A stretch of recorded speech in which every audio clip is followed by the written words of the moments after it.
Hello everyone and welcome back. So this is the fourth chapter on this video series on integration.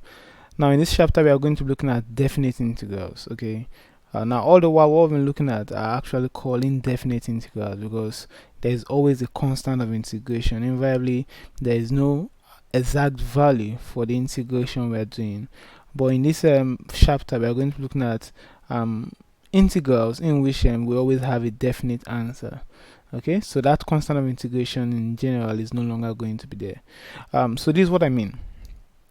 So when it comes to integration, for indefinite integral we have something like this, the integral of f of x dx.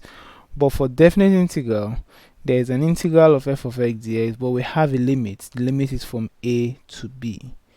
Now for the fact that this is definite integral, when you integrate this, you're not going to see any constant of integration. So in this one, there's going to be constant of integration, but in this one, there's no constant of integration. So this is what we have. For indefinite integral, when you integrate, you can see you always have this plus c there, because this is indefinite integral. That's what we've been treating all this while. But for definite integral, when you integrate this term, what you're going to have, let's say you have g of x, but now instead of you to have a plus c, you're going to have a limit. We say the limit is from a down to b. Okay, so this is called the upper limit, while this part is called the lower limit. Now note that it is not compulsory that the upper limit be greater than the lower limit. Okay, it is possible that the upper limit will actually be less than the lower limit. Okay, so that's possible.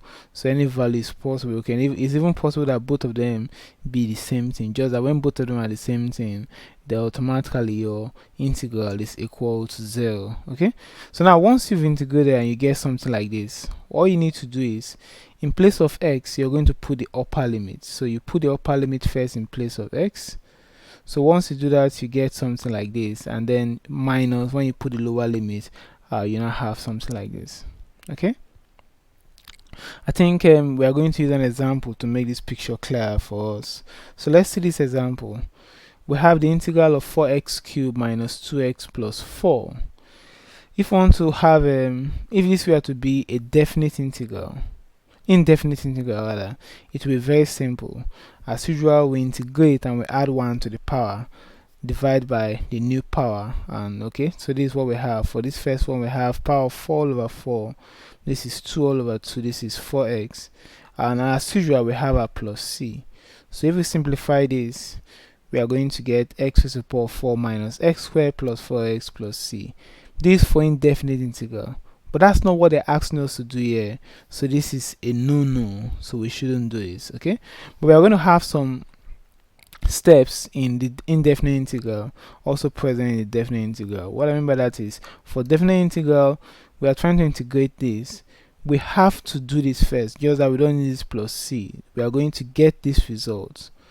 We have to integrate to get this result. We don't need the plus c. So if we integrate as usual, we are going to get this. So you can see instead of a plus c, we have from a, this is more like our a now, right? This is more like our a, and this is more like our b.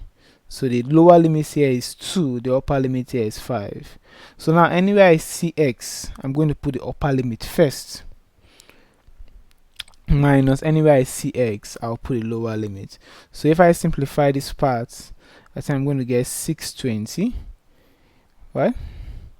If I simplify that, I'm going to get 620, minus if I simplify this, I'm going to get 20. So 620 minus 20, that will become 600. This is just a repetition that we don't need. This part is not needed. It's actually doing nothing.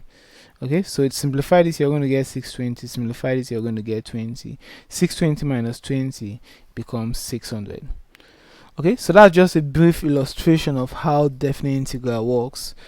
So in the next video, we are going to look at a couple of more examples on definite integral, and also a video after that we are going to look at some properties, or we can say their laws of definite integral.